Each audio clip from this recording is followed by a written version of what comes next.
Oke, saya izin mulai ya.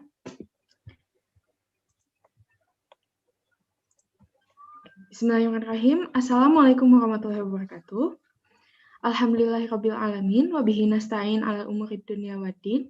Wassalamu ala asrofil anbiya'i wal mursalin wa ala alihi wa sahbihi ajmain amma ba'd.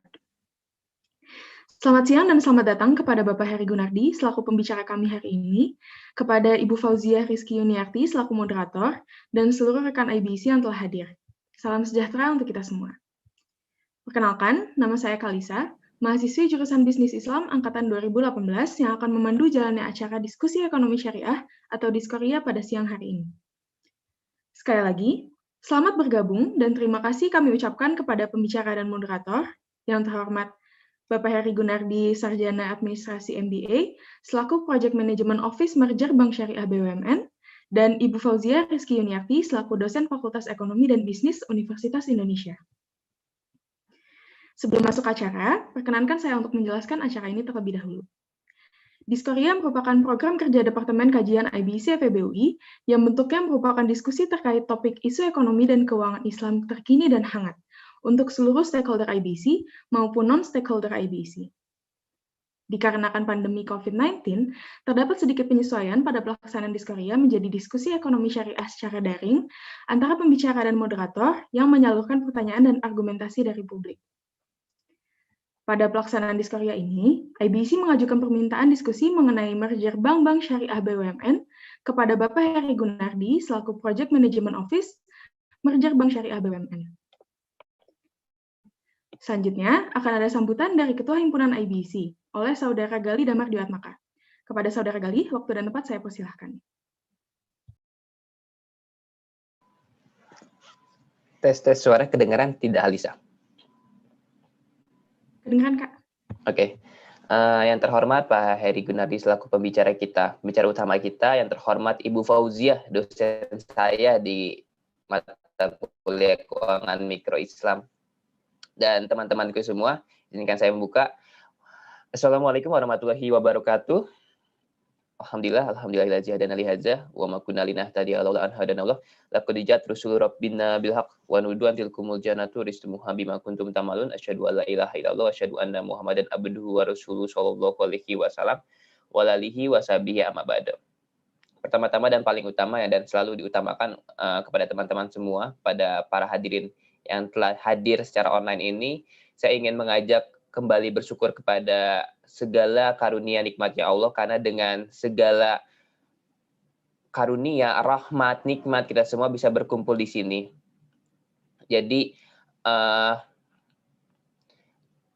dari nikmat sehat, nikmat sempat, nikmat akan kewarasan, itu semua bisa kita gabungkan, bisa kita kalkulasikan, dan itu tidak bisa kita hitung dari segala nikmatnya. Maka dari itu wajibnya yang kita syukuri adalah dengan cara mengucapkan syukur. Yang paling mudah adalah dengan ucapan alhamdulillahirabbil alamin. Yang kedua, tidak lupa selalu bersalawat kepada baginda Nabi Muhammad SAW, karena dengan perjuangan dan perantaranya kita semua bisa dapat hidayah bahasanya ya. Kita yang bukan siapa-siapa bisa dapat hidayah Quran hadis ini, dan akhirnya kita semua bisa bergabung di dalam diskusi syariah seperti ini.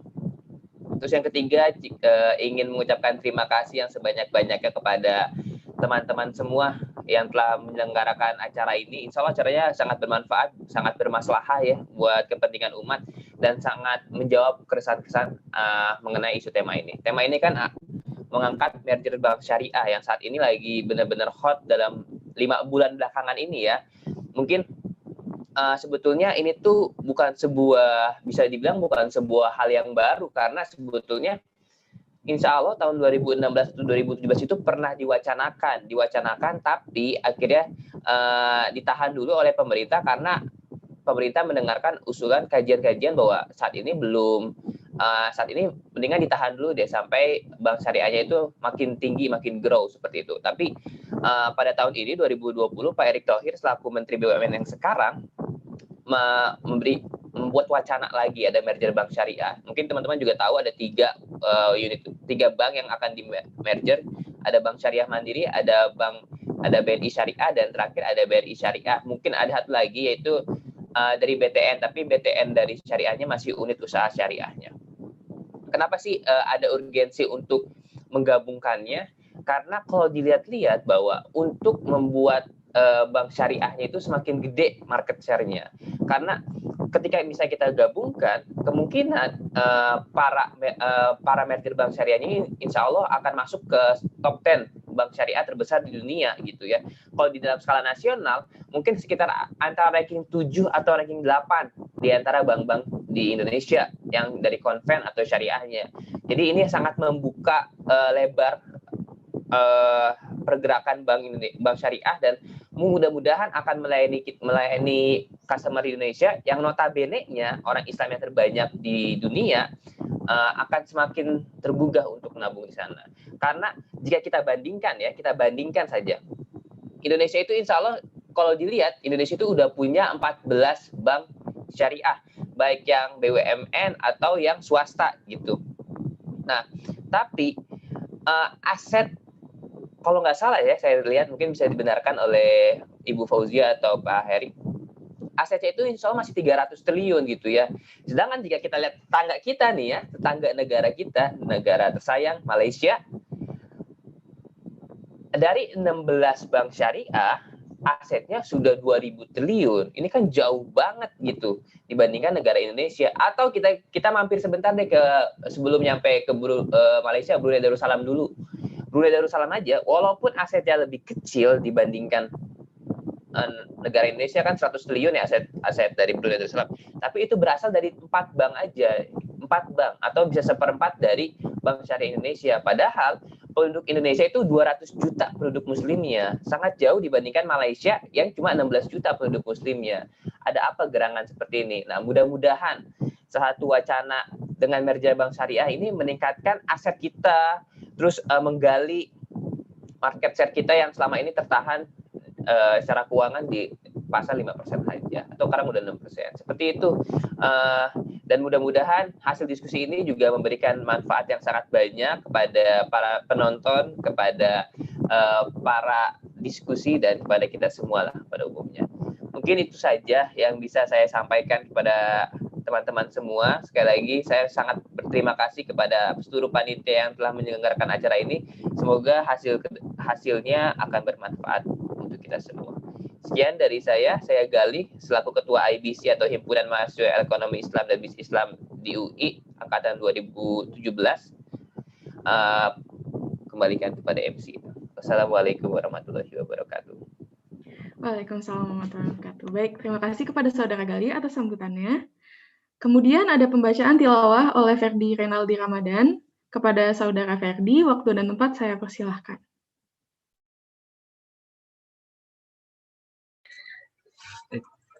Assalamualaikum warahmatullahi wabarakatuh. A'udzu billahi minasy syaithanir rajim. Bismillahirrahmanirrahim. Lillahi ma fis samawati wa ma fil ardh. وَإِن تُبْدُوا مَا فِي أَنفُسِكُمْ أَوْ تُخْفُوهُ يُحَاسِبْكُم بِهِ اللَّهُ فَيَغْفِرُ لِمَن يَشَاءُ وَيُعَذِّبُ مَن يَشَاءُ وَاللَّهُ عَلَى كُلِّ شَيْءٍ قدير. آمن الرسول بما أنزل إليه من ربه والمؤمنون كل آمن بالله وملائكته وكتبه ورسله لا نفرق بين أحد من رسله وقالوا سمعنا وأطعنا غفرانك ربنا وإليك المصير. لا يكلف الله نفسا إلا وسعها لها ما كسبت وعليها ما اكتسبت ربنا لا تؤاخذنا إن نسينا أو أخطأنا ربنا ولا تحمل علينا إصرا كما حملته على الذين من قبلنا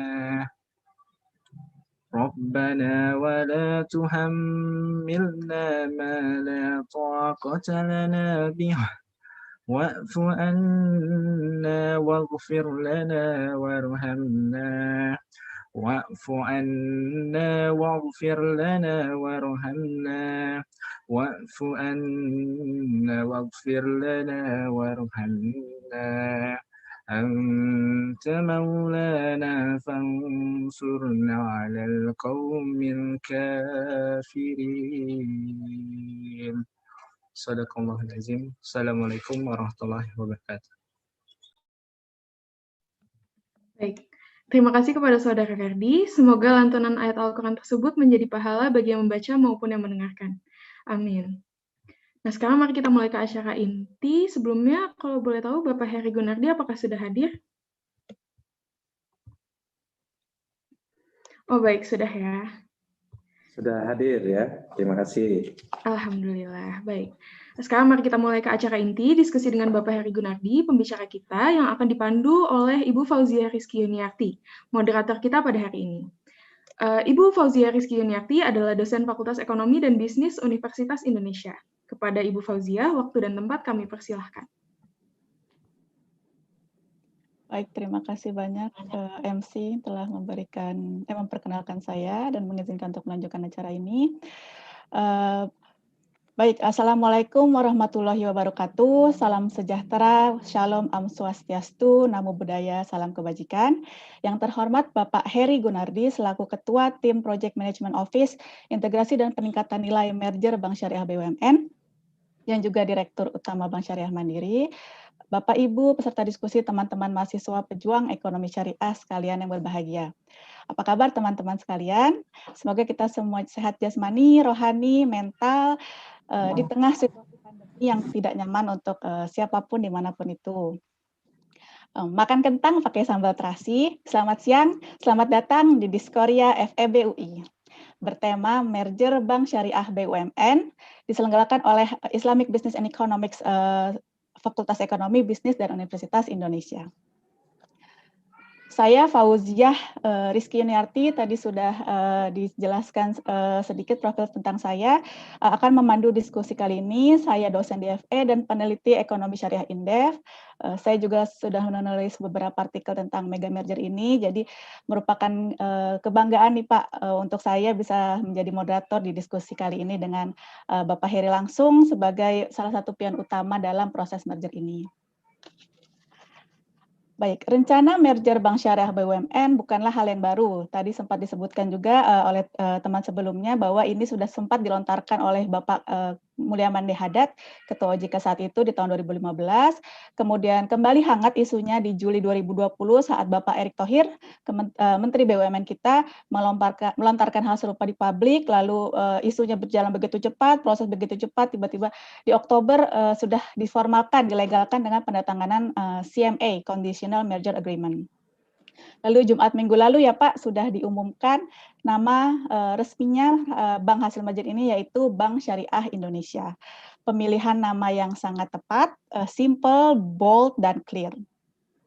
Lalu bagaimana proses persiapan merger yang akan selesai Februari 2021 ini? Apa rencana-rencana BSI ke depannya? Topik ini sangat menarik untuk dibahas kita semua. Mari kita saksikan pemaparan dan pemateri kita kali ini. Mari kita sambut Bapak Heri Gunardi, MBA, Chartered Financial Consultant, Chartered Life Underwriter, Chartered Wealth Manager, Chartered Financial Planner. Panjang ya Pak, title-nya ini luar biasa sekali. Bapak Heri saat ini Ketua Project Management Office merger Bank Syariah BUMN. Beliau juga Direktur Utama Bank Syariah Mandiri sejak Oktober 2020. Bapak Heri ini bankir sejati ya Pak, sudah melanglang buana di dunia perbankan Indonesia. Sebelum menjadi Dirut BSM, beliau adalah Wakil Direktur Utama Bank Mandiri. Sebelumnya juga menjadi Managing Director selama 7 tahun di Bank Mandiri di berbagai divisi. Kemudian pernah menjadi Komisaris Utama Mandiri Manajemen Investasi, kemudian juga Komisaris Utama dan Direktur PT Aksa Mandiri Financial Services, dan juga beliau ini juga sudah mengalami proses merger besar sebelumnya Bank BUMN di tahun 1999. Beliau menjadi anggota tim merger Bank Mandiri saat itu, di mana beliau sebelumnya dari Bank Pembangunan Indonesia ya Pak, dari Bapindo. Jadi saya yakin nih Pak Heri ini orang yang sangat tepat dalam mengarahkan proses merger ini bersama dengan Pak Tony EBS dan orang-orang hebat lainnya. Pendidikan beliau adalah MBA di University of Oregon, Amerika, dan S1 Administrasi Niaga di Universitas 17 Agustus. Beliau juga sudah pernah mengambil beberapa Executive Development Programs di beberapa kampus terkenal di dunia, contohnya London Business School, UC Berkeley, Stanford University, University of Pennsylvania, dan Columbia University. Baik Pak Heri, silakan Pak, dimulai Pak pemaparannya. Maaf saya ingin sampaikan juga pemaparannya hanya 20 menit ya Pak, lalu dilanjutkan dengan sesi tanya jawab sekitar 30 menit. Silakan Bapak. Baik, terima kasih Ibu Moderator, Ibu Fauzia Rizky Yuniarti, dosen FEB UI. Bismillahirrahmanirrahim. Assalamualaikum warahmatullahi wabarakatuh. Asyhadu an la ilaha illallah wa asyhadu anna Muhammadar Rasulullah.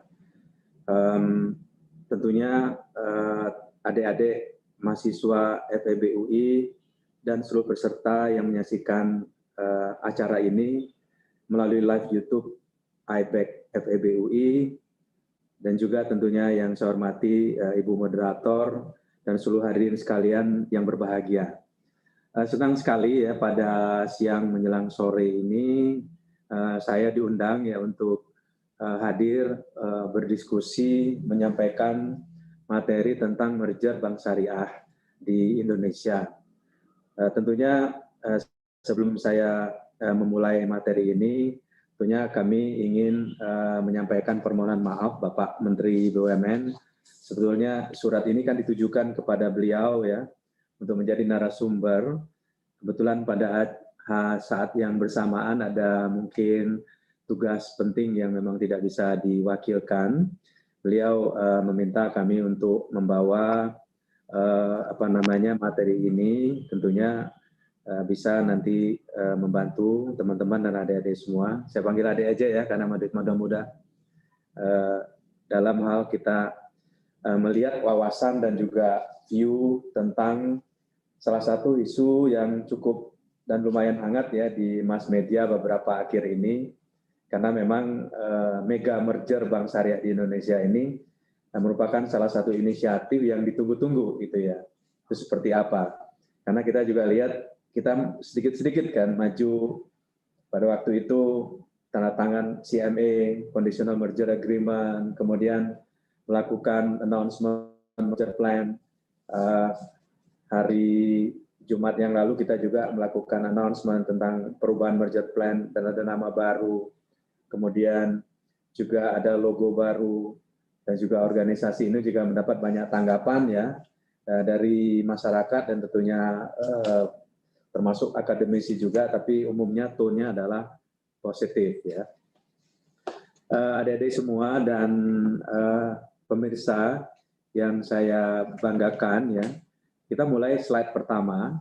Tentunya saya juga melihat ada TOR ya, TOR-nya diberikan, tapi saya rasa ini nanti pemaparan kami tentunya akan inline ya dengan TOR yang diberikan. Jadi kalau memang ada hal yang ketinggalan nanti bisa dilakukan tanya jawab. Jadi sebenarnya apa sih yang melatar belakangi merger Bank Syariah ya di Indonesia? Yang pertama tentunya inisiatif ini datang dari Kementerian BUMN, tentunya dari Pak Menteri ya. Pak Menteri BUMN memang pada tahun ini ya di Kementerian BUMN itu ada salah satu inisiatif yang namanya ingin meningkatkan core kompeten ya BUMN sendiri. Salah satunya adalah tentunya bank syariah milik Himbara. Sehingga dibutuhkan adanya terobosan yang tepat untuk mencapai hal tersebut. Nah, kalau tadi juga disampaikan oleh Ibu Fauzia ya, panggilnya Bu Fauzia aja ya. Iya, boleh. Tentang tadi sudah lama sebetulnya wacana ini ingin melakukan merger ya Bank Syariah, mungkin karena terkendala satu dan lain hal, rencana itu belum terrealisasi dengan baik ya. Mungkin alhamdulillah pada saat ini kami dan tim dan juga tentunya atas dukungan dari semua pihak, baik itu pemegang saham, regulator, dan juga stakeholder utama lainnya, kita alhamdulillah bisa secara gradual gitu bisa menunjukkan bahwa hasil yang positif ya terhadap kemajuan dari proyek ini. Nah, kami sendiri ya, saya itu ditugaskan untuk menjadi ketua PMO merger Bank Syariah ini sejak bulan Maret 2020 ya. Pada saat itu saya juga merangkap sebagai wakil dirut Bank Mandiri ya, jadi pekerjaan ekstrakurikuler lah namanya. Kemudian setelah berjalan 6-7 bulan kelihatannya ini nggak bisa dirangkap lagi gitu ya. Dan pada saat RUPS yang lalu di Bank Mandiri ya kami ditetapkan untuk menangani proyek ini sekaligus juga menjadi dirut BSM ya. Dalam hal ini tentunya kaitannya sangat dekat dengan proyek ini dan kami bisa sehari-hari mengawal proyek ini secara lebih intensif ya. Nah, kemudian yang ingin dicapai ya dari 3 bank syariah ini yang digabungkan ini tentunya kita ingin membentuk sebuah bank syariah di Indonesia yang besar, yang kuat dan memiliki daya saing tidak hanya di lokal ya, tapi juga di global. Nah, kenapa begitu ya? Karena memang dari sisi kalau 3 bank ini digabung ya, baik dari sisi permodalan itu walaupun masih buku 3, tapi buku 3 gemuk ya.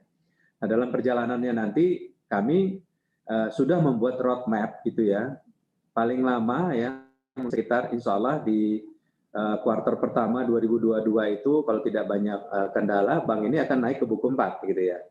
Nah, dengan buku 4 tentunya meningkatkan competitive advantage dari bank ini untuk bersaing tidak hanya di kancah lokal tapi juga kancah global.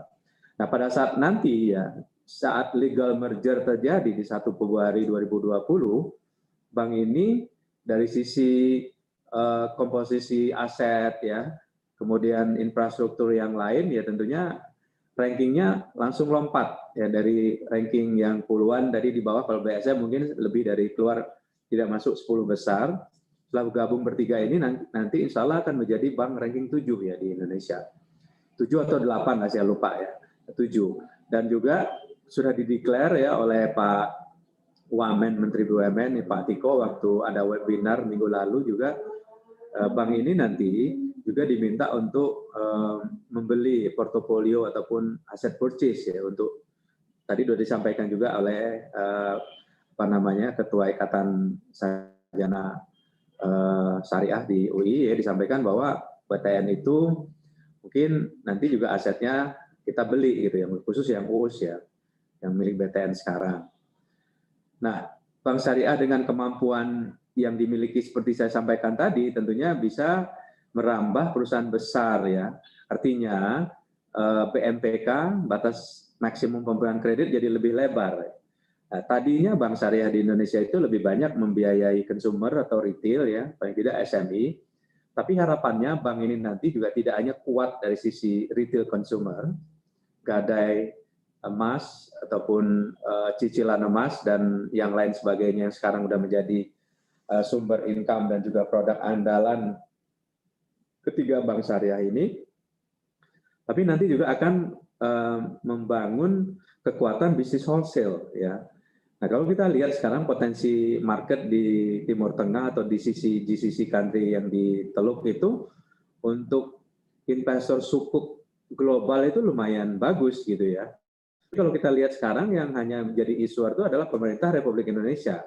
Nah, harapannya nanti Bank Syariah Indonesia ini juga bisa menjadi salah satu pemain ya, artinya nanti membantu meng-underwrite ya beberapa sukuk yang akan diisu oleh BUMN terkemuka, misalnya PLN, Pertamina, ataupun Angkasa Pura atau Pelindo, tidak hanya mencari pembiayaan di lokal, tentunya nanti juga bisa mencari pembiayaan di internasional ya, bisa juga market London, bisa juga market di Middle East. Karena dengan dukungan permodalan yang kuat ya, bank ini tentunya akan dikenal oleh pairingnya mereka yang ada di luar ya. Yang berikut adalah jaringan yang luas ya. Jumlah cabang dari ketiga bank ini mencapai sekitar 1.200 cabang yang akan cukup ya untuk melayani permintaan sampai dengan tahun 2024 ya. Coverage-nya lumayan bagus. Memang nanti ada beberapa yang overlap, itu akan dilakukan relokasi pada saatnya nanti gitu ya. Nah, ini untuk menutup ya posisi-posisi di mana blank spot ya dari ketiga bank ini tadi yang harus ditutup, cabang-cabang melakukan relokasi. Nah, pendapatan signifikan dan sinergi biaya ke depan tentunya akan memberikan hasil kontribusi yang positif juga bagi pertumbuhan bank ini ya, karena kita juga pasti akan membangun salah satu MAS yang bagus ya, gimana managing cost yang baik gitu sehingga cost efisiensinya bisa tercapai. Di samping itu juga nanti pertumbuhan dana murah yang optimal sehingga cost of fund bank ini akan turun gitu. Kalau teman-teman ya atau adik-adik sekalian lihat sekarang di Bank Syariah Mandiri aja month to date cost of fund itu sekitar 2,4 sampai 2,5%, cukup rendah ya. Potentially itu akan bisa lebih turun lagi karena banyak juga ya DPK di Bank Syariah ini adalah sifatnya adalah seperti tabungan wadiah. Tabungan wadiah itu pada prinsipnya adalah nasabah menitip ke bank ya untuk dikelola, tapi tidak mengharapkan bagi hasil gitu. Dan ini membuat cost of fund dari bank-bank syariah ini akan lebih murah gitu karena hampir zero untuk tabungan wadiah ini. Nah, ini adalah satu competitive advantage ya, yang saya ulang lagi, inilah salah satu competitive advantage yang hanya dimiliki oleh bank syariah, gitu. Tidak dimiliki oleh bank konvensional. Karena kalau bank konvensional itu adalah petani margin, bahasa terang itu petani bunga ya, mereka akan cari mana yang memberikan bunga yang lebih tinggi untuk pendanaan, mereka akan ke sana. Mana bank yang memberikan suku bunga kredit lebih rendah, dia akan ke sana. Nah, berbeda dengan apa yang ada di syariah. Nah, dengan cost of fund yang rendah ya, dengan leadership yang kuat nanti karena bank ini makin besar dan coverage-nya makin luas, kemampuan untuk mengenerate ya cost of fund yang rendah itu sangat memungkinkan. Dengan demikian nanti bank ini dalam hal memberikan pembiayaan dari sisi bagi hasil ataupun margin jauh lebih kecil dibandingkan harapannya dari bank konvensional. Dengan demikian nanti nasabah yang bagus-bagus itu kalau mau minta pembiayaan datangnya ke Bank Syariah Indonesia dulu, bukan ke bank konvensional. Terbalik, kalau dulu kan enggak. Ke bank konvensional dulu, nggak dapat, ya nanti baru turun ke Bank Syariah. Karena Syariah dianggap saat yang beberapa waktu lalu kurang kompetitif, gitu ya, dianggap belum terlalu berkembang. Nah, ini teman-teman semua melihat bahwa latar belakang ini dan tujuannya adalah sangat mulia ya, sangat mulia. Apalagi nanti di uraian saya ke depan ini akan cerita banyak mengenai gimana potensi penduduk Muslim di Indonesia. Slide berikut. Di slide yang berikut, nah teman-teman bisa lihat di sini kan betapa besarnya potensi ekonomi syariah di Indonesia yang belum tergarap secara optimal ya. Jadi kalau dilihat di slide ini ya, total populasi Muslim di Indonesia itu sekitar 87,2%. Kemudian dari sisi literasi itu masih minim ya. Literasi itu dari sisi pemahaman gitu tentang bank syariah ini. Ini menjadi salah satu challenge nanti bagi Bank Syariah Indonesia untuk meningkatkan ya literasi, pemahaman tentang bisnis bank syariah. Dan juga nanti edukasi yang harus dilakukan secara masif. Nah, mungkin nanti bisa menggandeng juga universitas. Jadi Bu Fauzia nanti harus bisa bantu kita juga itu. Gimana caranya kita untuk meningkatkan literasi ini dan juga edukasi kepada calon nasabah ataupun nasabah atau masyarakat Indonesia bahwa ada satu bank dengan syariah prinsipal ya yang memberikan satu layanan yang bagus, tidak kalah gitu tentunya dengan bank konvensional. Tapi selama ini pemahaman saya ya terus terang saya lama di konvensional, sekarang hijrah gitu ke syariah, saya melihat bahwa selama ini memang dari pandangan masyarakat itu beberapa yang masih ketinggalan ya. Contohnya pertama itu adalah dari sisi digital teknologi itu dianggap kalah sama yang konvensional karena konvensional punya budget yang lebih gede untuk melakukan inovasi. Kemudian dari sisi risk management ya, risk management itu juga dianggap implementasinya di syariah ini kurang oke gitu ya, masih butuh pemahaman dan juga perkembangan mengembangkan lebih optimal. Tapi ini semua sudah di-capture sama kita di Project Management Office ini. Jadi sisi digital itu akan jadi salah satu inisiatif ke depan setelah merger harus dikembangkan lebih optimal.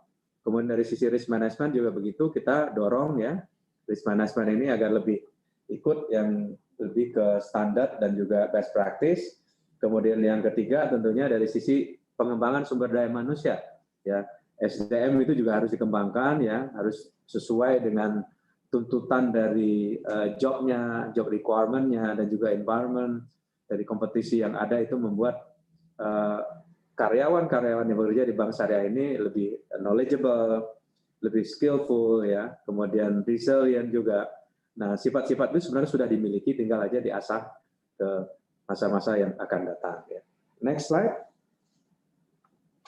Nah, di sini kalau teman-teman lihat ya, dalam 5 tahun terakhir, pembiayaan dan pendanaan perbankan syariah Indonesia tumbuh sekitar 12-14% per annum.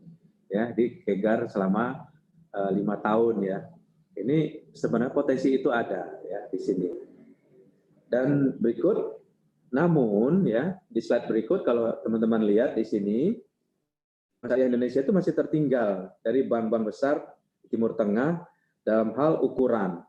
Jadi sebelum saya masuk ke sini, dari sisi penetrasi pun juga, bank syariah di Indonesia itu penetrasi dari sisi market share dibandingkan dengan total perbankan yang ada semuanya, itu mungkin hanya sekitar 6-7%. Negara tetangga kita, seperti Malaysia misalnya, itu memiliki penetrasi yang lumayan bagus, di atas 20%. Ini menunjukkan bahwa pemahaman dan juga literasinya cukup tinggi ya terhadap perbankan syariah yang ada di Malaysia. Kemudian kalau kita bandingkan dengan bank yang ada di Teluk sana, di Middle East, dan ada penetrasinya umumnya di atas 50%, bahkan ada yang di atas 70%. Nah, ini menunjukkan bahwa memang sudah berkembang, sudah maju ya, sudah advance. Jadi sehingga perbankan di sana itu memang dari sisi pengembangan bisnis, ekspansi bisnis, tentunya lebih dominan gitu, karena mereka sudah lebih maju, banknya lebih besar, kapitalnya lebih kuat, sehingga bisa merambah pasar-pasar yang juga tidak kalah dengan dibandingkan dengan yang konvensional. Nah, kalau kita lihat di sini, kita dibandingkan dari total aset di bawah, paling bawah itu kan sebelah kiri, di slide sebelah kiri ini ada BRI Syariah, BNI Syariah sama Mandiri Syariah. Itu masing-masing kan sebelum merger ini 3,1 billion US dollar, kemudian BNI 3,6 dan Bank Syariah Mandiri 8,1 billion US dollar. Nah, kalau teman-teman lihat di atas itu kan seperti apa tuh? Raji ya, Bank itu udah 102,4 billion. Kemudian Kuwait Finance House itu 64 billion US dollar. Kemudian ada lagi Emirates gitu ya, 44,9. Nah, jadi mimpinya kita itu adalah kenapa kita harus bergabung untuk meningkatkan ya kemampuan kita baik dari sisi aset dan juga dari sisi permodalan itu nanti akan naik ke atas. Nah, karena kecil, size-nya kecil, ya teman-teman lihat di slide yang di tengah ya, kita chart atau grafik batang yang di tengah itu kelihatan cost to income ratio-nya juga tinggi. Jadi artinya dari sisi efisiensi, karena economic of skill-nya belum dapat gitu ya, karena size-nya kecil, kemudian kemampuan untuk bergerak ya, mobilisasi dan mobilitas itu juga terbatas, sehingga impact apa? Ke cost to income ratio-nya jadi tinggi. Nah, cost to income ratio tinggi itu juga mengakibatkan ROI-nya juga rendah ya. Jadi kalau teman-teman lihat kalau bank yang paling atas itu RRG Bank itu ROI-nya 20,3% ya per tahun, tinggi kan? Kemudian dan kita BSM lumayan bagus nih, Bank Syariah Mandiri 15,7, tapi saudaranya yang paling bawah itu yang BRI Syariah hanya 1,6 gitu ya. Jadi nggak merata nih. Kalau hujan tuh hujan nggak merata gitu. Jadi gimana caranya kita bikin hujan itu merata? Jadi kita bisa bersaing, bisa compete gitu ya dengan bank-bank Islam yang terkenal ya, syariah terkenal di dunia, terutama yang di Middle East itu dengan bersatu ya, dengan ta'awun ya, bergotong royong ya, menjadi satu, kemudian punya kemampuan lebih baik. Nah, tadi suatu hari nanti ROI bisa menuju ke katakan 18-19%, itu kita bisa berada di puncak nomor 2 tuh, di bawahnya Al-Rajhi. Kemudian aset juga nanti secara perlahan itu akan bisa nanti masuk ke dalam 10 besar ya bank syariah global yang ada di dunia. Dan tentunya efisiensi juga nanti akan didorong gitu ya untuk menjadi lebih optimal, sehingga dengan demikian kita nanti bisa memiliki bank syariah yang besar dan bisa dibanggakan juga. Nah, Pak Heri, maaf Pak, waktunya mungkin tinggal 2 menit lagi ya Pak. Oh boleh, nggak apa-apa. Ya, terima kasih Bapak. Karena senang bertanya kelihatannya. Oke, jadi kita langsung lompat aja. Merger tadi tujuannya udah, penetrasi udah diomongin. Kemudian kita lihat ini deh slide nomor itu, kekuatan 3 bank jadi 1. Oke, next. Nah, 3 bank jadi 1, nanti sebelah kanan kalau kita lihat, ini angka sebetulnya bulan Juni 2020 ya, first half. Tapi nanti kalau second half, jumlahnya tentunya lebih besar dari ini. Harapannya nanti mungkin total aset itu sekitar 220 triliun sampai 225 triliun itu akan bisa dicapai. Kemudian jumlah karyawan 20.000, cabang 1.200, ATM 1.700. Berikut, next slide. Next. Kepemilikan. Nah, ini kepemilikannya itu karena memang tadinya BSM itu paling besar, size-nya itu 2 kali lebih gede dari BRIS atau BENIS, ya makanya pemegang saham Mandiri tetap memegang majority di sini. Tapi kita kan ke depan itu ada rencana juga melakukan right issue kan, karena bank ini adalah bank publik. Nah, untuk mendapatkan modal seperti buku 4 nanti itu rencananya pemerintah juga akan melakukan right issue dan juga mencari partner-partner strategis tentunya di dunia yang bisa membantu untuk pengembangan Bank Syariah Indonesia ini dan juga tentunya membawa reciprocal bisnis ke Indonesia. Kemudian berikut, nah merger ini adalah siapa aja stakeholder-nya. Jadi memang kalau kita perhatikan ya, pemerhati ya, pihak-pihak yang menunggu ya lahirnya merger ini semua menaruh harapan besar, mulai dari Presiden, Wapres ya, kemudian Bank Indonesia, OJK, tentunya pemegang sahamnya, masyarakat, ya, Kementerian BUMN, dan juga nasabah mengharap rencana penggabungan ini bisa berjalan dengan baik dan bisa memberikan sesuatu yang bermanfaat ya buat nasabah dan juga tentunya negara ini. Itu harapannya dari para pihak tadi. Nah, berikut. Nah, ini adalah merger Bank Syariah diharapkan dapat mewujudkan layanan perbankan. Jadi tidak hanya nanti kuat di retail ya, kemudian juga corporate dan wholesale bankingnya juga didorong. Saya ikut sindikasi yang lumayan besar ya, bisa ikut partisipasi yang lebih besar juga karena permodalannya sudah lebih kuat, BMBK-nya juga sudah lebih tinggi ya. Nah kemudian dari sisi retail tentunya mulai dari ekosistem seperti untuk ibadah haji, umroh, siswa, pendidikan, kesehatan, remitansi itu bisa dilayani. Termasuk gadai seperti disampaikan juga, dan juga produk-produk mitra guna yang bisa digunakan oleh nasabah sesuai dengan kebutuhannya.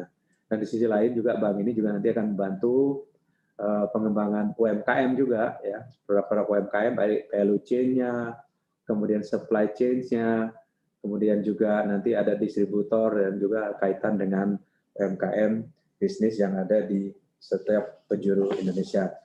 Mungkin saya berhenti di sini dulu karena sudah diingatin tadi oleh moderator ya, teman-teman semua ya, adik-adik sekalian, mungkin itu yang bisa saya gambarkan dari merger ini. Jadi pada dasarnya saya garis bawahi, pertama adalah memang kita ingin mendorong ya, unlocking kapasitas ataupun kemampuan dari syariah bisnis di Indonesia ini agar lebih broad, agar lebih gede. Kemudian Indonesia dikenal juga sebagai negara dengan penduduk Muslim terbesar ya. Menjadi satu ironi, beberapa bulan lalu saya video conference dengan seorang teman ya, sekarang dia menjadi CEO Visa Internasional di Singapura, tadinya pernah menjadi CEO ya Bank Islam Kuwait gitu. Dia bilang ya agak anomali memang Indonesia katanya. Negara dengan penduduk Muslim banyak kok banknya kecil-kecil, ini ngeledek saya gitu. Saya bilang ya tunggu aja, sebentar lagi kita punya bank yang besar juga. Nah, dia juga memberikan saran bahwa sebetulnya ini adalah salah satu potensi yang memang harus dikembangkan menjadi salah satu kekuatan ekonomi Islam atau ekonomi syariah di Indonesia yang bisa didorong ke depannya, dan juga tentunya memberikan pilihan ya bagi masyarakat ataupun nasabah yang ingin hijrah kan. Sebagian kan nggak ingin juga ada di konvensional gitu. Banyak yang ingin hijrah, tapi dari sisi lain mungkin kemampuan banknya dari penyediaan produk dan layanan terbatas, ya, sehingga nasabahnya nggak nunggu-nunggu ya segitu-gitu aja gitu. Nah ini harapannya dari apa yang saya sampaikan tadi, mohon doa ya adik-adik semua, teman-teman semua, swapnya ya, dorongannya semoga proses merger ini bisa berjalan baik ya, sukses dan bisa menjadi salah satu bank kebanggaan Indonesia dari sisi layanan perbankan syariah. Terima kasih. Assalamualaikum warahmatullahi wabarakatuh. Waalaikumsalam warahmatullahi wabarakatuh. Terima kasih banyak Bapak Heri Gunadi, sangat menarik dan insightful pemaparan dari Bapak. Ini sudah ada beberapa pertanyaan nih Pak dari teman-teman mahasiswa, memang lebih suka bertanya Pak, jadi alhamdulillah nih Pak, mahasiswanya kritis ingin bertanya. Saya bisa bacakan dulu ya Pak, yang pertama, hal apa yang perlu dipertimbangkan saat perusahaan ingin memutuskan untuk melakukan merger, Pak? Oke. Yang pertama tentunya melakukan merger itu yang dipertimbangkan adalah dari sisi kan bisa merger itu bisa bisa 2, bisa 3, bisa 4 kan. Yang pertama tentunya understanding gitu ya. Jadi peserta merger ini mengerti, paham bahwa kita akan bergabung dan dari sisi pemahaman tadi tujuannya adalah sama dan untuk mencapai sesuatu yang lebih baik dari sisi skala maupun dari sisi skill dan juga kemampuan. Itu dulu penting. Kalau itu nggak ketemu susah. Kemudian juga dari pemegang saham tentunya juga pemegang saham.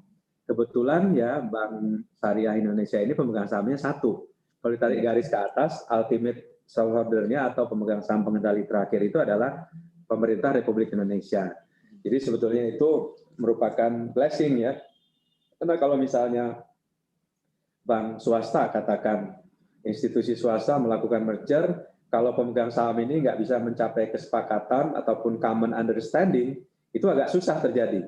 Dan merger itu nggak boleh membawa ego masing-masing gitu.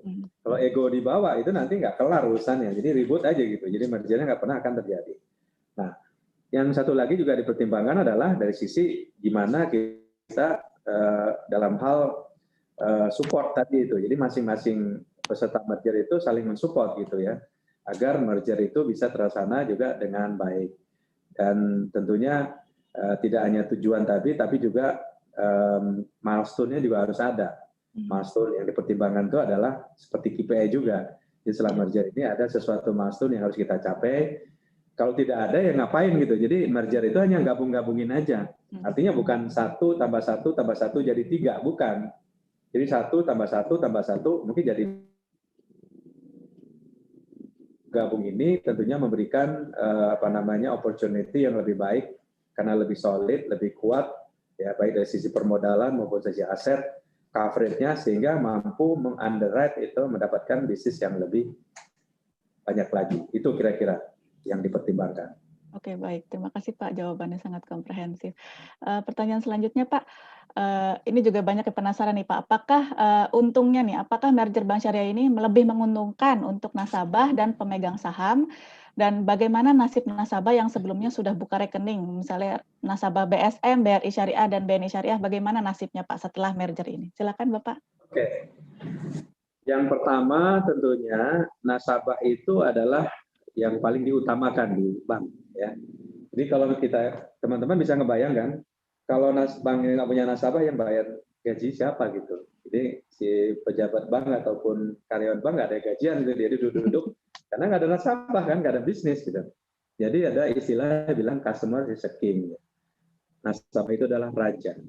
Jadi pada dasarnya filosofinya oleh perbankan maupun bank, baik apa bank itu konvensional maupun syariah, ya nasabah itu harus diutamakan. Nah, tujuan kita mengelola perusahaan ya dari sisi baik dari sisi good corporate governance ya, kemudian ngerunning perusahaan business as usual dan lain sebagainya itu adalah menjaga agar dua kepentingan ini tercapai. Kepentingan pertama itu adalah tentunya nasabah merasa nyaman, merasa mendapat benefit ya jika mereka berbank dengan Bank Syariah Indonesia ini ataupun dengan sekarang dengan 3 bank ini. Kalau nggak ada benefit ya tentunya nasabah udah pergi dia. Ya. Nah tentu nanti dari bank baru ini kita sangat memperhatikan ya layanan, tingkat layanan, harapannya akan lebih baik ya karena sinergi ini membuat semua lebih baik. Pricing akan lebih baik ya, biaya pun transaksi juga akan lebih baik karena apa? Skalanya jadi economic of scale-nya dapat gitu ya. Jadi kita tentunya memikirkan tidak ada nasabah yang dirugikan, tentunya akan diuntungkan malah nanti gitu. Yang tadinya membayar dapat nisbahnya lebih kecil, mungkin nanti dapat lebih gede yang gitu misalnya. Nah dari sisi lain juga yang namanya perusahaan itu ada namanya stakeholder ya atau stockholder, pemegang saham di sini. Nah pemegang saham itu juga punya apresiasi juga dan mereka juga ingin pemegang saham ini adalah mendapat benefit juga dari merger ini atau dari perusahaan ini. Kalau nggak ada ya artinya tidak mencapai apa yang diharapkan, milestone yang ditetapkan. Jadi dua sisi itu, tidak hanya sisi nasabah, pemegang saham, tentunya pemangku kepentingan lain juga kita juga pikirkan. Nah, ke depannya bank ini ya saya juga sampaikan ke teman-teman di sini. Kalau teman-teman lihat ya sekarang kan semua perbankan tuh ribut ya mau ngomong mengenai ESG, environmental, social dan governance kan gitu. Ini salah satu yang memang menjadi agenda utama ya sekarang di dunia, terutama perbankan itu diharapkan menjaga ESG tadi, artinya menerbitkan green bond ya. Kalau nanti BSE ini akan menerbitkan green sukuk gitu, sukuk global, kemudian di sisi lain juga menjaga bahwa tidak memberikan pembiayaan ke perusahaan-perusahaan yang sifatnya membuat pencemaran gitu misalnya. Itu sekarang sangat dihargai dan sangat juga di-require oleh lembaga-lembaga internasional untuk menjaga agar lingkungan dunia ini ekosistemnya terjaga. Nah ini salah satu juga nanti kelebihannya Bank Syariah ini by nature syariah itu memang begitu kan. Harus melakukan yang baik-baik gitu. Dan ada CSR-nya juga hal-hal yang baik. Misalnya BSM ini CSR-nya membangun masjid di daerah itu rest area yang ada di arah Bandung. Kalau teman-teman lihat tuh di Cipularang itu ada BSM tuh masjidnya bagus di sana. Nah itu adalah bagian gimana juga memberikan benefit atau manfaat kepada manusia yang lain gitu. Kebetulan BSM ini punya ada dana lebih, ya itu dimanfaatkan untuk kepentingan umat ataupun masyarakat yang lain. Ini bagus sekali menurut saya. Jadi nanti syariah ini juga tidak hanya memikirkan nasabahnya, tidak hanya memikirkan pemilik saham atau pemegang saham, tapi juga memikirkan ESG tadi. Ya, jadi kesinambungan ya, dan pertumbuhannya, memikirkan juga lingkungannya, memikirkan juga apa namanya masyarakat yang membutuhkan seperti sumbangan ataupun corporate social responsibility juga akan nanti diteruskan juga oleh bank ini. Jadi kira-kira begitu jawabannya. Baik, terima kasih Bapak. Pertanyaan selanjutnya, bagaimana meyakinkan masyarakat untuk mendukung proses merger ini Pak? Karena kita tahu ya Pak di media ada yang pro, ada yang kontra atas proses merger ini. Kalau menurut Bapak sebagai Ketua PMO Merger, bagaimana Pak meyakinkan masyarakat untuk mendukung rencana ini dan meyakinkan orang awam nih, orang Islam atau agama lain untuk bahwa Bank Syariah itu memang baiklah gitu Pak. Silakan Bapak. Iya. Nah, terima kasih ya. Apa yang kita ingin lakukan ya di sini itu untuk meyakinkan masyarakat ya tentunya masyarakat ini juga merupakan salah satu stakeholder penting kan. Tanpa dukungan masyarakat tentunya merger ini tidak bisa berjalan dengan optimal. Nah, untuk itu communication-nya harus bagus ya. Jadi komunikasi, cara kita menyampaikan ya sebetulnya ini adalah bagian dari kejujuran dan ketulusan kita. Apa yang ada memang kita sampaikan apa adanya, tidak ada yang kita tutup-tutupin. Yang penting buat masyarakat itu adalah semuanya transparan, kemudian objektifnya jelas, memberikan kemaslahatan dan kebaikan, tujuannya bagus, bagus buat nasabah, bagus buat negara, bagus buat juga umat gitu. Nah, contoh aja nih, bagi pemegang saham BRIS contohnya. Itu BRIS itu tadinya kalau teman-teman sebagian dari mahasiswa ini menjadi investor di pasar modal ya, saham BRIS itu tadi harganya cuma 300 perak. Ya, teman-teman bisa bayangkan kemudian setelah merger kita waktu kemarin itu menyampaikan merger plan di bulan Oktober dari 100-300 perak langsung naik ke 1.200. Nah, ini pemegang saham BRIS itu langsung mendapatkan benefit yang lebih banyak gitu ya dari merger ini kalau kita lihat sebagai contoh. Hari ini saya lihat sudah 1.700 gitu. Nah, ini apa? Ini menunjukkan bahwa apresiasi yang diberikan oleh masyarakat ataupun juga oleh investors itu sangat positif. Karena dari harga saham itu kan dipengaruhi oleh banyak hal. Yang pertama dipengaruhi oleh fundamentalnya atau lain ya. Di sisi gimana bank itu profitnya oke atau enggak, managing cost-nya bisa atau enggak, nih dan interest marginnya atau marginnya itu positif atau tidak gitu. Di sini menunjukkan bahwa masyarakat atau investor itu melihat bahwa ini positif gitu. Itu direfleksi dengan harga sahamnya BRIS, Bank Syariah, BRI Syariah. Ya, ini salah satu bentuk ya dari gimana masyarakat itu untuk mengapresiasi. Kemudian yang berikutnya adalah kami sendiri juga saya itu datang gitu ya ke Dewan Syariah Nasional, Majelis Ulama menjelaskan gitu ya. Jadi stakeholder penting itu kita kunjungin, kita sampaikan, Pak, Ibu, ini plannya seperti ini nanti ujungnya seperti ini. Nah, dengan pemahaman seperti itu dibantu ya oleh media yang positif, termasuk Ibu moderator sering nulis tuh ya di koran ya. Saya tadi pagi pun masih ada tuh kutipannya. Memang ada konsen-konsennya. Ya, saya lihat konsen Pak, risk manajemennya dijaga gitu kan. Itu which is itu benar sama dengan saya mikirnya. Karena memang Bank Syariah ini ketinggalan. Saya melihat juga bahwa waktu saya masih di Bank Mandiri, PSM sendiri juga pernah mengalami masa sulit ya. NPF-nya cukup tinggi. Sekitar 3-4 tahun yang lalu. Tapi setelah kita lakukan restrukturisasi, kita perbaiki manajemennya, kita perbaiki bisnis prosesnya, kita perbaiki bisnis modelnya, kemudian orang-orangnya juga dididik dengan baik, alhamdulillah itu bisa diatasi dengan baik. Nah, dari sisi digital misalnya. Nah, digital ini menarik ya. Kalau adik-adik menjadi nasabah BSM, itu kan ada yang namanya mobile bankingnya BSM. Ya. Dibuka di situ, dan menariknya di syariah ini adalah sedekah itu selalu dekat dengan kita. Gitu ya. Jadi kalau melakukan transaksi, setelah melakukan misalnya overbooking, ataupun transfer ke rekening kakak, adik, saudara, nanti di ujung transaksi itu kan ditanya, mau sedekah berapa, 1.000, 2.000, 3.000, itu ada di situ gitu. Nah, ini juga menunjukkan hal yang baik.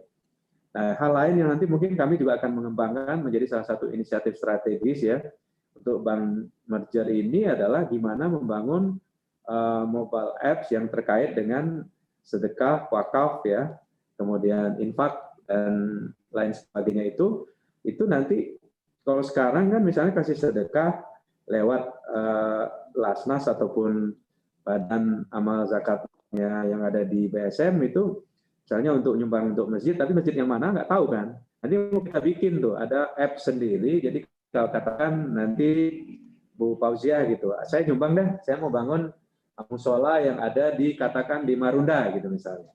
Ini saya kasih 10 juta katakan, Ibu kebetulan dapat rezeki yang lebih gitu misalnya. Nah nanti ya rencananya kita di apps itu akan kelihatan nih donatur tadi, sedekah tadi, atau infak atau wakaf tadi, ke pembangunan masjidnya kita akan tunjukin progresnya. Bu, ini yang Ibu sumbang baru berjalan 10%, 20%, sampai nanti 100% selesai. Jadi yang tadi, yang pemilik dana, yang untuk sedekah dan wakaf tadi, itu merasa nyaman gitu. Oh ternyata uang saya itu disalurkan dengan baik. Nah ini yang kita akan lakukan. Dengan demikian, tidak ada suzon kan gitu. Ini uang diputar kemana gitu ya. Masuk kemana gitu. Bahkan nanti juga kalau misalnya apps itu sudah jadi, kalau dalam bulan Lebaran Haji gitu ya, Idul Adha kalau mau nyumbang untuk katakan untuk kambing ya, untuk korban atau sapi pun nanti bisa di-track gitu pakai digital gitu. Jadi yang punya dana tadi ataupun yang punya sedekah ataupun korban tadi merasa puas, oh ya ternyata ini yang saya titipkan ke Bank Syariah Mandiri tentunya lewat Badan Amil Zakatnya kita dijalankan dengan baik amanah itu.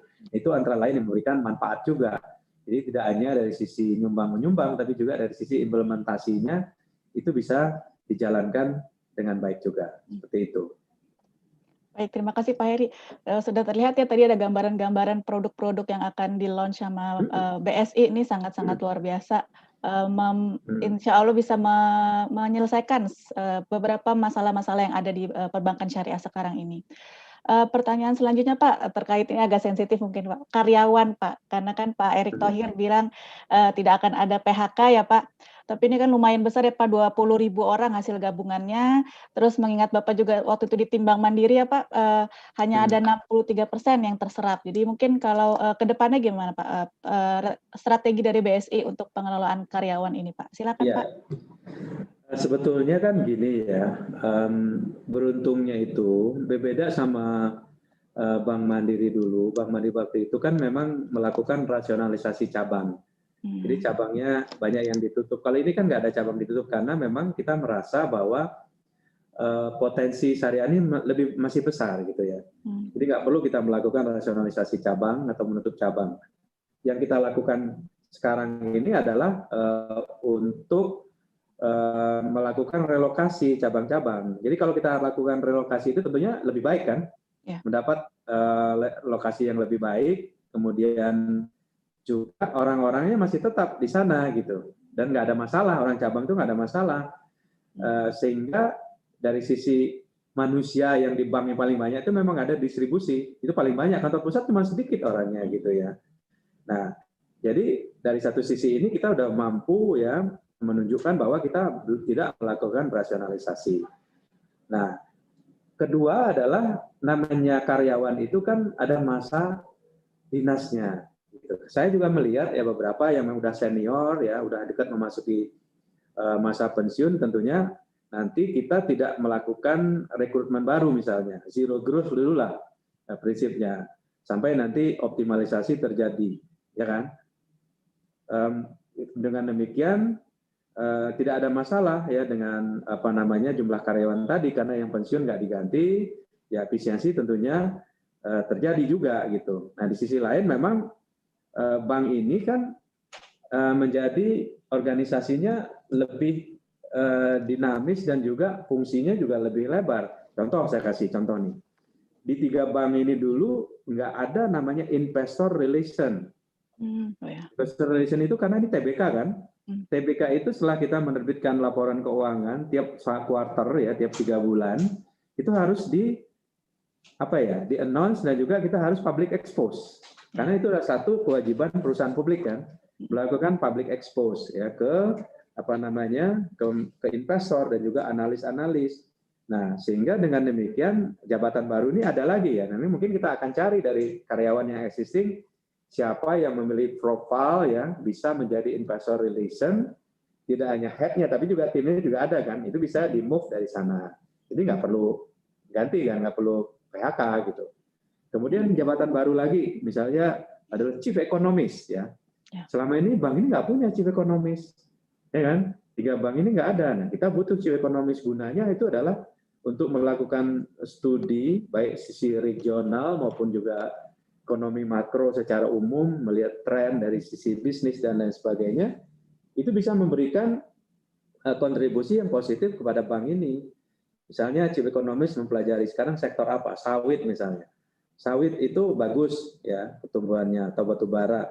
Nah sawit ini kan ada masanya, kapan dia akan declining, kapan dia akan stable, kapan dia akan naik gitu. Nah ini tugas chief economist. Ini juga bank ini nggak punya. Jadi orang-orang yang tadi tempat lain yang punya, saya yakin tuh di 3 bank ini pasti punya profil seperti itu. Bisa nanti menjabat jabatan baru yang tadinya sama sekali nggak ada dan lebih exciting gitu dibandingkan dengan yang lalu-lalu. Dan banyak sekali jabatan-jabatan menurut kami itu membutuhkan talent-talent dari dalam juga gitu. Sehingga kami bersepakat gitu dan juga disampaikan oleh Pak Menteri bahwa memang untuk merger ini kita melakukan rasionalisasi.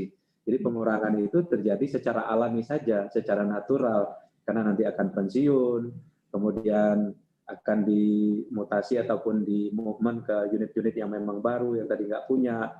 Kemudian juga bisa juga menambah kekuatan. Kalau tadi misalnya di sisi wholesale itu udah ada di 3 bank ini jadi satu. Tapi sekarang kita wholesale kita naik ke global wholesale-nya. Ya, masuk ke market-market misalnya nanti Singapura ya untuk sukuk global ataupun ke Abu Dhabi ataupun di Dubai. Nah, ini kan butuh orang juga untuk ini. Karena untuk mengisi posisi-posisi yang memang tadinya itu nggak ada di bank yang lama. Mungkin kira-kira itu jawabannya. Baik, terima kasih Bapak. Ini karena kebetulan kakak saya juga karyawan BSM di kantor pusat nih Pak, jadi penting ya ada di bagian compliance Pak. Oke, saudara. Oke, ya. Jadi ini semoga sudah menjawab jelas ya kekhawatiran publik tentang kekhawatiran akan adanya PHK besar-besaran, dijamin tidak ada ya Pak ya, karena akan realokasi cabang bukan rasionalisasi cabang. Baik. Mungkin ini beberapa pertanyaan terakhir Pak, ada terkait peran BSI nantinya untuk pengembangan UKM dan industri halal Pak. Karena kan industri halal ini lagi growing banget ya Pak di Indonesia. Iya. Jadi gimana nih Pak rencana strategi BSI Pak? Silakan Bapak. Jadi tentunya industri halal ini mulai dari foodnya ya, makanan halal, fashion halal, kosmetik halal ya.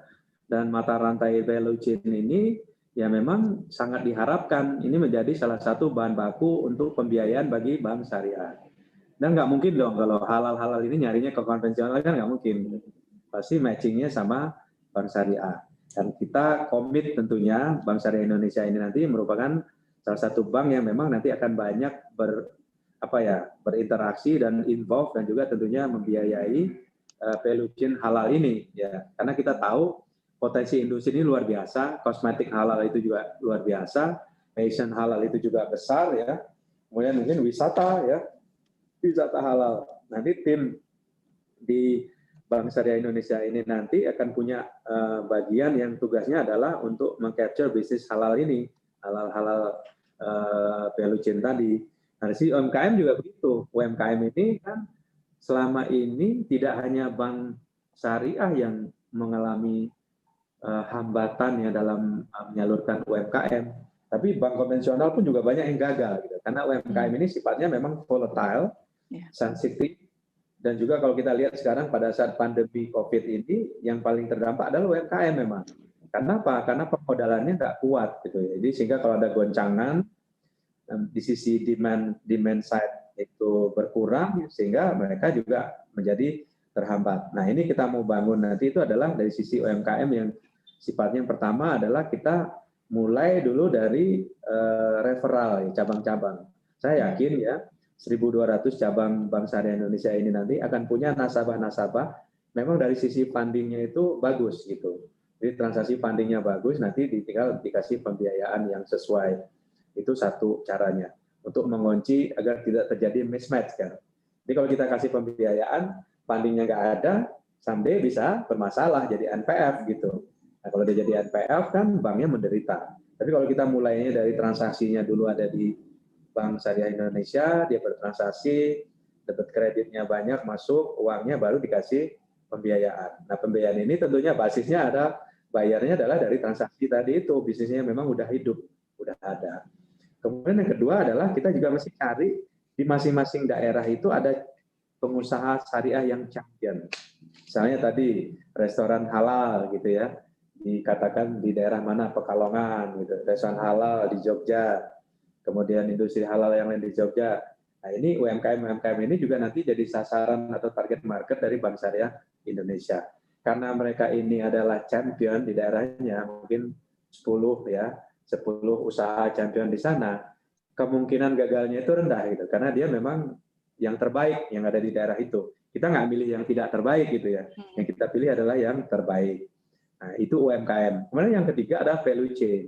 Value chain itu adalah mata rantai ya, dari misalnya ini ada distributor, kemudian ada sub-distributor di bawah, kemudian dari sini kita biayain mulai dari bawah sampai ke atas, bahkan sampai ke prinsipalnya. Itu misalnya katakan Wardah misalnya. Wadah itu adalah kosmetik, katakan halal. Dia ada pabrik, kemudian ada distributor, ada sub-distributor, ada toko. Nah, ini rangkaian ini yang prinsipal katakan dibiayain oleh yang wholesale atau corporate banking. Nah, nanti yang distributor dan sub-distributor ini dibiayain oleh UMKM gitu. Jadi satu rantai ini diambil sehingga value chain ini saling mengikat gitu.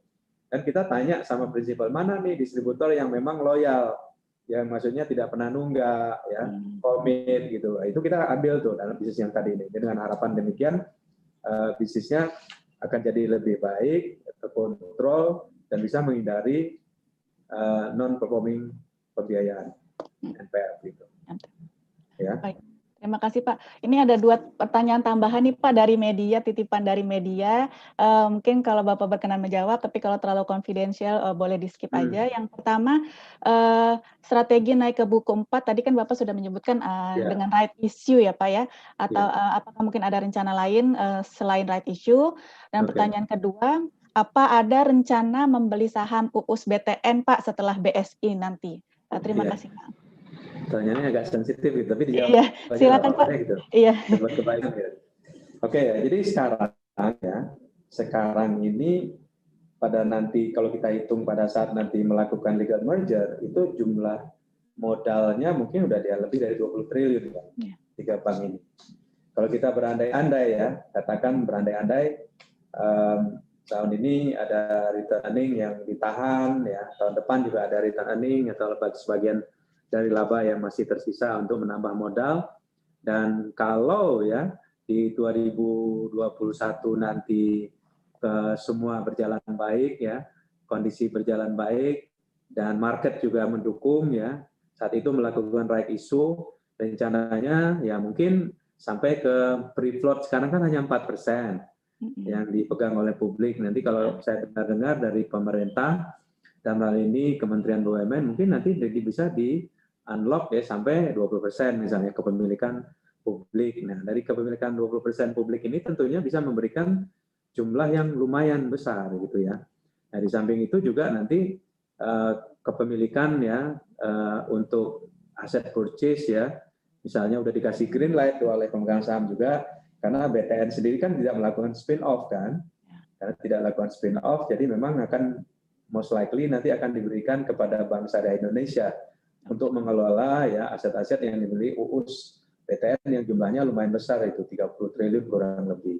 Nah, dengan demikian kalau asetnya nambah, kemudian kemampuan untuk mengenerate revenue ya, untuk mengenerate income itu akan lebih gede. Jadi kalau size-nya besar, revenue-nya naik, kemudian tentunya bottom line-nya ikut naik. Kalau bottom line-nya ikut naik, kan modalnya ikut naik.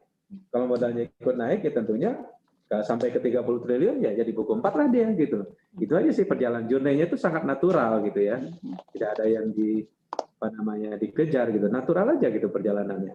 Nah, memang kalau kita nanti bisa sukses ya, apalagi dari sisi branding, kita lagi bangun ya logo, branding, color-nya, tone-nya itu memang memberikan kesan bahwa bank ini tidak eksklusif. Artinya bank ini bisa menampung ya nasabah-nasabah yang memang tidak untuk golongan tertentu, seperti selama ini kan ada golongan tertentu. Ini lebih universal ya.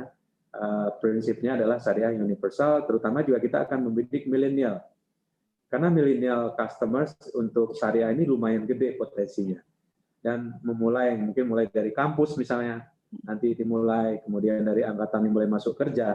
Nah, ini menunjukkan bahwa dengan branding yang memang netral tadi, yang lebih universal itu, harapannya kita bisa menggait lebih banyak segmen yang tentunya bisa kita ambil untuk menjadi support dari bank ini nanti ke depan.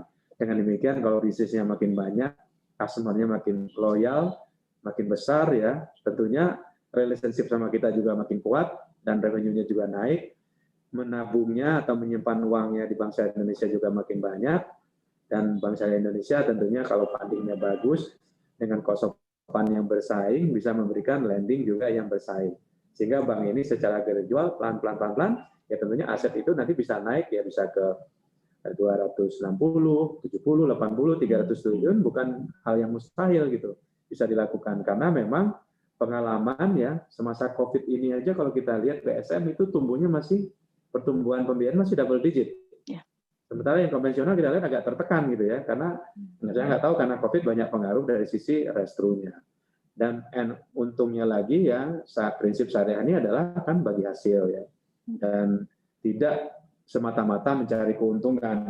Nasabah itu lebih resilient, bisnisnya lebih resilient, lebih tahan banting menurut saya dibandingkan dengan yang konvensional. Jadi doakan aja paling lama awal 2022 bank ini sudah menjadi buku 4 gitu. Kira-kira gitu jurnalnya. Dijawab Baik, sekaligus. Ya. Ya. Cukup baik, kali ya. Iya sudah Pak. Ya, baik, terima kasih banyak Bapak atas jawabannya. Mungkin closing statement Pak dari Bapak sebagai Ketua PMO merger ini Pak. Ya, jadi harapan saya adalah yang pertama tentunya tidak ada satupun rencana besar, ya rencana mulia yang kita lakukan berhasil tanpa dukungan oleh semua pihak. Jadi pada kesempatan ini sebagai Ketua PMO, ya mega merger Bank Syariah di Indonesia di tahun 2021 nanti, harapannya mohon dukungan, mohon doa, ya mohon support ya seluruh lapisan masyarakat, mulai dari mahasiswa, ilmuwan, dosen, pengamat, ya nasabah, stakeholder, pemegang saham, pemilik rekening dan lain sebagainya, itu sama-sama mendoakan, mendorong agar niat baik ya dari kita semua ini, dari negara, dari pemerintah, bisa berhasil dengan baik dan bisa mewujudkan ya mimpi-mimpi dan juga cita-cita yang kita harapkan seperti saya sampaikan di depan tadi. Dan juga meningkatkan derajat ya masyarakat Indonesia di kancah internasional juga ada bank yang levelnya internasional. Kemudian Bank Syariah ini nanti juga bisa menjadi lokomotif untuk mendorong pertumbuhan ekonomi syariah di Indonesia. Banyak tentunya akan menjadi salah satu pilihan juga oleh para investor, para nasabah untuk bertransaksi dan juga memilih Bank Syariah Indonesia menjadi partner sejati atau partner yang dipercaya untuk membangun bisnis bersama. Dengan demikian akan tercapai yang namanya mutual benefit gitu, baik dari sisi investor, dari sisi nasabah, dari sisi banknya berkembang bersama. Tentunya ini juga akan menjadi pembayar pajak juga nanti yang besar untuk negara juga, memasukkan untuk negara. Jadi ujung-ujungnya semua value chain-nya mulai dari atas sampai bawah itu harapannya adalah untuk membawa kebaikan bagi umat dan juga bagi nasabah. Mungkin itu yang bisa kami sampaikan. Sekali lagi terima kasih atas undangannya ya untuk memberikan pemaparan. Kurang lebih mohon maaf ya. Semoga apa yang kita citakan bersama bisa terwujud dengan baik. Wabillahi taufiq wal hidayah. Kami akhiri. Wassalamualaikum warahmatullahi wabarakatuh. Waalaikumsalam warahmatullahi wabarakatuh. Bapak mau izin stay sebentar Pak, mau foto ya, Pak? Ya, boleh. Silakan panitia. Oke, saya hitung 1, 2. Sekali lagi 1, 2, 3. Siap. Terima kasih Bapak. Baik, terima kasih Bapak Heri Gunadi. Boleh meninggalkan ruang meeting Pak. Bapak pasti ada jadwal lagi ya Pak. Terima kasih banyak Pak. Sukses Pak. Sukses selalu nih buat teman-teman FE dan bisnis UI ini ya, luar biasa. Ini ada persatuannya ya Bu Moderator? Iya Pak, ini yang menyelenggarakan yang di atas nih Pak, ada tulisan IBEC Pak. Itu komunitas Islamic Economics-nya mereka. Iya, luar biasa. Oke. Baik, terima kasih banyak Pak. Terima kasih ya. Sampai ketemu lagi kesempatan. Iya Pak. Terima kasih Bapak. Baik, akhir kata saya selaku moderator undur diri, sampai bertemu di diskusi selanjutnya. Terima kasih. Assalamualaikum warahmatullahi wabarakatuh. Waalaikumsalam. Waalaikumsalam. Baik, terima kasih banyak Ibu Fauzia. Sebelum kita tutup, boleh kita pemberian sertifikat dulu. Oke. Untuk Bu Fauzia.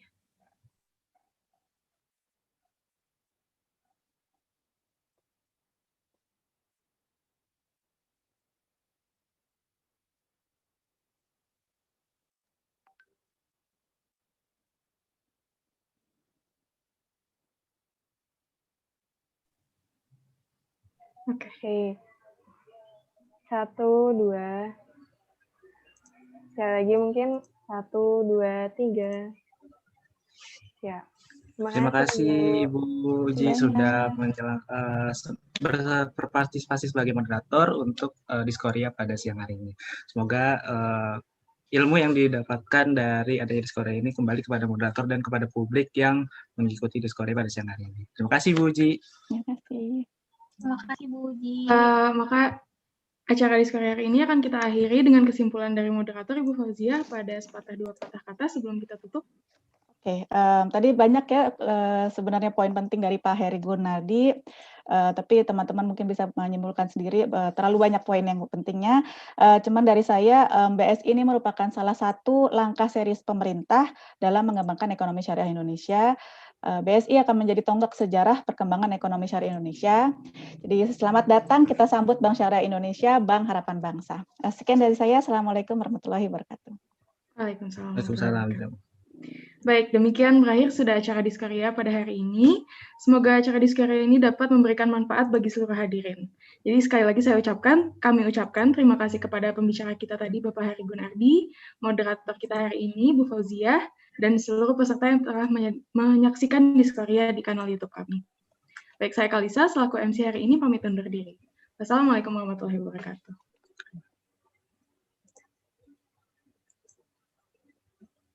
Izin live ya.